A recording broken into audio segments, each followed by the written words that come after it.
It was one of those suffocating summer afternoons where the heat clung to your skin and made the air inside the house feel like it hadn't moved in hours. The sunlight poured in through the windows, in hazy streaks, and every fan in the house was spinning at full speed, but it did little to cool the atmosphere. I had just come back home for summer break, from university, and for the weekend, it was just me and my dad, Martin. My mom, Karen, had gone out of town to visit her sister for a few days, leaving the two of us alone in the house. At first, it felt kind of nice, Dad, and I had always gotten along. He was warm, calm, and had a dry sense of humor that made me laugh, even when I didn't feel like it. We hadn't had time alone like this in a while. And part of me was actually looking forward to it, but there was also a strange sense of anticipation I couldn't quite place, like I was waiting for something, even though I didn't know what. We had lunch together, made small talk about schoolwork, and random things around the house. But by after afternoon, I began to notice something a little different. Dad was acting more playful than usual. Not in a creepy way, at least, not at first, but just unusually relaxed, joking, more, smiling more. It caught me off guard. You know, what we should do? He asked suddenly. Watch a movie. Something classic. Sure, I replied. Got anything in mind? He grinned in that sly, teasing way of his. How about something a little spicy? I raised an eyebrow. Spicy like food. Spicy or hell-oft romantic spicy. Just for fun. I chuckled, thinking he was just joking. All right, sure. We ended up picking an old romantic drama. One of those slow-burn movies filled with long, lingering stares and lots of emotional tension. At first, I was absorbed in the story, but then I started noticing something. The way Dad kept glancing at me during the steamy scenes. Not outright staring, but definitely looking and not like a joke anymore. My heart started to beat faster. I told myself I was imagining it, but the awareness didn't go. Away I felt every inch of the couch between us. Every little movement he made, I tried to ignore it, tried to focus on the movie, but the tension in the room grew thicker with every passing minute. Then came the knock at the door. Both of us jumped slightly. Dad glanced at me, and for a moment neither of us moved. Then he motioned with his hand. Stay there. Let's just see who it is. I crept over and peeked through the front window. It was only Mrs. Evelyn, our neighbor from across the street, holding a basket in. Her arms, I felt my shoulders drop with relief. I opened the door. Hi, sweetie. She greeted cheerfully. Baked too many cookies again. Thought I'd bring some over. Oh, thank you. I smiled. That's so sweet of you. Dad appeared behind me, voice overly cheerful. Evelyn, you always know just what we need. She chatted with us briefly before heading. Home, and once she was gone. The air in the house felt different again. He sat back on the couch, but I could feel his eyes on me. Lily, he said, voice softer now. Do you ever wonder what it would be like if it were just us? I turned to him slowly. You mean? He paused, searching my face. I mean, if your mom wasn't here, just you and me. My breath caught. That's kind of a weird question. I know, he said, quickly. I know it sounds wrong, but I don't know. I've been feeling things I shouldn't, I didn't know what to say. Part of me wanted to run from the room, but another part of me, the part that had noticed his glances, that had felt the strange thrill in the air, froze. Before either of us could say another word, my phone buzzed. It was a message from Mom. Hey, change of plans, heading back early, be home in a few hours. I shouted it to Dad, and his face immediately changed. We need to just act normal, he said, standing up fast. Okay? I nodded numbly. The moment was gone, but it had happened, and it was hanging there, in the space between us, like something unfinished. When Mom walked through the door later that afternoon, smiling and cheerful, Everything looked normal. But inside, nothing felt the same. She asked, "So what did you two do while I was gone?" "Just watched a movie," Dad replied, his voice calm. Too calm. I laughed nervously. "Yeah, something dramatic." She smiled and moved on, completely unaware of the tension she had just walked into. But I felt it, and I knew he felt it too. That night, as I lay in bed staring at the ceiling, I kept thinking back to that moment. His words, his eyes, my own reaction. Something had changed, and I wasn't sure we could ever go back. The days that followed passed in a strange haze, the kind where everything looked normal on the surface but felt different. Beneath, the summer heat lingered, pressing against the windows just as heavily as the silence that had settled between my father and me. We didn't talk about what had happened. Not directly. Not at all, really. But it was there. In the way he avoided lingering too long in the same room, in the glances that came too quickly, and looked away even faster. In the way I felt my pulse quicken whenever we passed each other in the hallway. It was like walking through a house filled with invisible wires. Every step felt like it could trip something. Mom, thankfully, didn't seem to notice. Anything was off. She was back to her usual self-chatty, affectionate, busy planning dinners and asking about my classes. And I did my best to play along, to laugh at the right moments and nod when I was supposed to. But it all felt like acting, because deep down, something had shifted, something no one else could see. One night, a few days after Mom returned, we were all sitting together in the living room watching TV. Some sitcom was playing, and the room was filled with easy laughter. At least from her. I was curled up on one end of the couch, and Dad was sitting on the other. At one point during a lull in conversation, I felt his eyes on me. When I looked over, our gazes met just for a second. But it was long enough. My breath caught. There was something in his eyes I couldn't explain. Like recognition, like longing, like guilt. I looked away quickly, pretending to be focused on the television. But my heart was racing. That moment hadn't been in my head. It was real. Later that night, after Mom had gone to bed, I wandered back into the living room, hoping the cool air might help clear my mind. To my surprise, Dad was still there, sitting on the couch with a half-empty glass of whiskey in his hand, staring into nothing. "Oh," I said, stopping in the doorway. Didn't think anyone was still up. He looked up, slightly startled. "Hey, yeah, couldn't sleep." I hesitated, then walked over and sat on the chair across from him. For a few seconds, neither of us said anything. Then he spoke, "Lily, about the other day." My throat tightened. "Yeah," I said softly. "Me too. I've been thinking about it." Hester read at his glass. "It was a mistake. It shouldn't have said anything. Was it I asked before I could stop myself? I mean, it felt different." He looked at me again. Really looked. "It did," he admitted. "Didn't it?" The air in the room shifted like a storm building beneath calm skies. There were so many things I wanted to say, Tosk, but the words tangled in my throat. Then my phone buzzed on the coffee table. I jumped slightly and reached for it, thankful and frustrated all at once. It was a message from a friend. "Want to come hang out?" For a bit, I stared at the screen. Part of me wanted to stay to see where the conversation with Dad would lead. But another part, the part that still clung to some idea of boundaries, knew I needed space. "I think I'm going to head out," I said, standing. "Just for a little while," he nodded slowly, his expression unreadable. "Okay, be safe." I left the house with my heart pounding, unsure of what I was running from, or toward.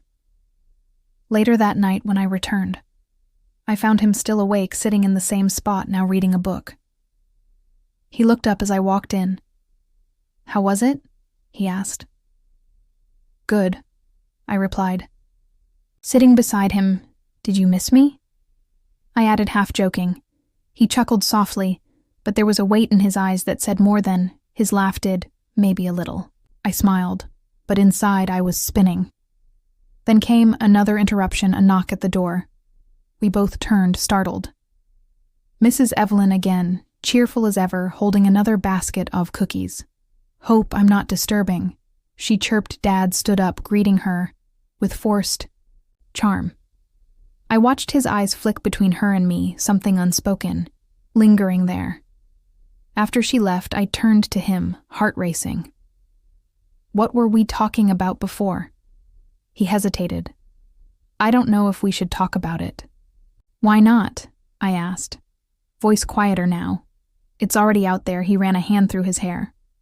"Okay, but whatever we say, it stays between us, I promise," I said, without hesitation.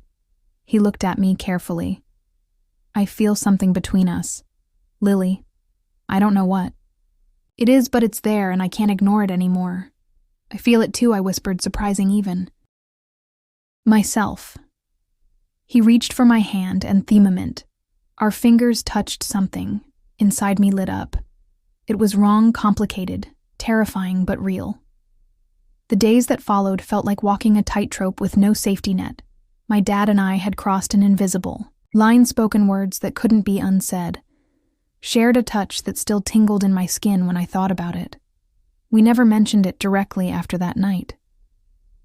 But everything had changed. We became experts. Pretending. At breakfast, we were just father and daughter again, passing syrup and talking about chores. When Mom was around, we laughed at her stories and complimented her cooking. But behind smiles, something deeper stirred beneath the surface. Something that neither of us could bring ourselves to name. It was maddening. One evening, as I sat in my room scrolling mindlessly through my phone, I heard the sound of laughter drifting from downstairs. I peeked out and saw my parents sitting at the dining table talking, like nothing in the world was out of place. But it didn't feel normal to me. It felt like a scene from a play, well rehearsed, perfectly timed. Then Mom called up to me, "Lily, come down and join us." I hesitated, then forced a smile and walked downstairs. As I joined them at the table, Dad glanced at me. Just a brief glance, but in that split second I saw it again. That spark, that unspoken understanding that only we shared. We played a board game that evening, something simple and nostalgic. Mom laughed easily, sipping her wine. Dad was animated more so than usual. Each time our hands brushed, reaching for a card or a game piece, I felt a jolt of electricity. He looked at me like he remembered everything we had said, everything we hadn't. That night after Mom went to bed, I wandered into the living room hoping to clear my head. But there he was again on the couch with another glass of whiskey in hand. He looked up. "Couldn't sleep." I shook my head. "You same." I sat on the far end of the couch, my legs curled beneath me. Thessalance between us wasn't awkward anymore, it was familiar. Heavy but familiar. "You've been different lately," I said softly. He didn't answer right away. Then, "So have you." We both knew what we meant. "I wish things were simpler," I added almost to myself. He nodded. "I do too. But the truth is, I can't stop. Thinking about that night, what we said, what we felt, I swallowed hard. Me neither." He set his glass down and leaned forward slightly. Eyes locked on mine. "Do you ever wonder what would happen if we didn't stop?" I couldn't answer. My heart was pounding too loudly, the idea waist terrifying but also intoxicating. Then my phone buzzed. I grabbed it, quickly, half grateful for the interruption. "Be there in 10. Couldn't wait any longer. Aunt Claire, I read it again, confused, and Claire. She was supposed to stay the weekend with Mom hours away. Why was she coming back? I showed the text to Dad. His face went pale. Why is she coming now? I don't know. There was a knock at the door. We both stood frozen. Then through the glass panel, we saw her Aunt Claire, dragging a suitcase, smiling brightly, as if nothing could be wrong. "Surprise," she called, through the door. "I couldn't wait to see you guys." Dad muttered. This can't be happening under his breath. We opened the door and let her in. She hugged both Ophis and launched into a cheerful rant about how the weather ruined her plan show. She missed Mom and how she decided to come early. All I could think was, we're trapped. She moved through the house like she owned it, dropping off her bags in the guest room, chatting about their job, her cat, her new skincare routine. Dad and I tried to keep our faces neutral, tried not to look at each other for too long, but the energy between us hadn't disappeared. It was just buried now, smothered under Aunt Claire's loud stories and cheerful voice. Later that night, once she had gone to bed, Dad found me in the hallway. We need to be careful, he whispered. I nodded. I know, but we can't just forget what's happening. We can't pretend it doesn't exist. I looked into his eyes and saw the truth I didn't want to admit. We were in deep. This wasn't something we could just erase. What do we do? I asked. He took a breath. We take it slow, we keep it quiet, and we figure it out together. The next moment, we heard Aunt Claw's voice from behind the guest room door. You two still up? We jumped apart like kids caught sneaking out just chatting. Dad called back. We'll get some rest. Big family breakfast tomorrow. We both murmured. Good night, retreating into our rooms. But sleep didn't come easily. There was something between us now. Something dangerous. Something real. It was only getting harder to hide. The next few days were a balancing act, one that felt more impossible with every passing hour. Aunt Claire stayed. Longer than planned, turning what was supposed to be a quiet weekend into a series of noisy meals, late-night card games, and endless stories. To her, everything seemed perfect. To Mom, everything was normal. But for Dad and me, nothing felt the same. Every time, we passed each other in the kitchen, or shared a glance across the dinner table. I could feel it. The tension, the memory, the temptation. It was always just below the surface, and it was only getting harder to hide. One afternoon, while Claire and Mom were out shopping, I found Dad sitting at the kitchen table, reading the newspaper.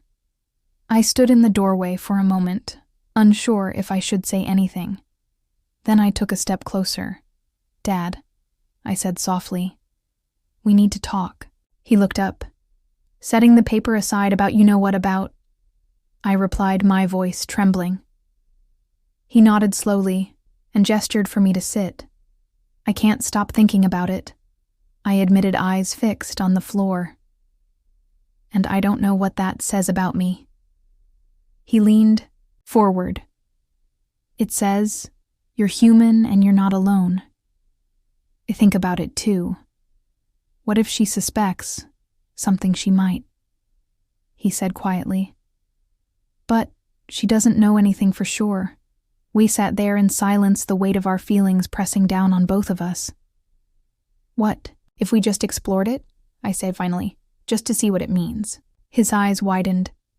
Lily, just a kiss, I said, almost breathless. Just one. Then we'll know if it's real or just some summer day dream. He hesitated, then slowly he nodded, just as we leaned in. Footsteps echoed in the hallway. Hey, you two okay in here? And Claire's voice called out, cheerful but close. We jumped apart. Yeah, I said, my voice higher than usual, just talking. She poked her head into the room with a grin. Well, we're doing movie night again. You better not bail. Wouldn't dream of it, Dad said, quickly. She smiled and walked off. But the moment between us had shattered. Later that night, after the movie ended and everyone had gone to bed, I sat alone in my room trying to catch my breath. I couldn't sleep. I didn't know if I even wanted to anymore. Then came a soft knock on my door. I opened it to find Dad standing there, looking conflicted, but determined. Can we talk? He asked. I nodded and let him in. We sat on the edge of the bed. The room dimly lit, the silence between us louder than ever. I know this is wrong, he said. voice low. But I can't keep pretending it's not. There, neither can I replied. But we can't keep hiding. Claire almost walked in on us. Mom could be next. He took my hand and his maybe we stop hiding. I froze. You mean tell her she deserves to know if we're going to do this? Whatever this is, it can't be a secret forever. My throat felt tight. It could ruin everything. I know, he said. But we already crossed the line. Now we have to decide who we're going to. Be on the other side of it? I nodded, slowly, my heart racing.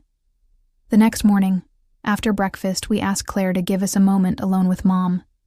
She looked surprised but didn't question it. Mom sat on the couch looking curious. Is everything okay, Dad? And I sat across from her. He reached over and took my hand gently but firmly. There's something we need to tell you, he said. Mom's smile faltered. What is it? I could barely speak. My voice cracked as I whispered, we have feelings for each other. Not the way we're supposed to. The silence that followed was absolute. Mom stared at Usher, eyes wide with disbelief. Then slowly, she stood. I never thought I'd hear this, she said quietly. From either of you, I'm sorry. Dad said, standing. We never meant to hurt you, but it happened. Tears swelled in her eyes. I need time, she said. Time to think, to breathe. She walked away without another word, leaving you as sitting in the living room, our hearts pounding, our lives forever changed. We had done it. The secret was no longer a secret. Now all we could do was wait and see what came next. Thank you for listening to this episode's story. Don't forget to subscribe and check out more content to discover the many fascinating shades of life.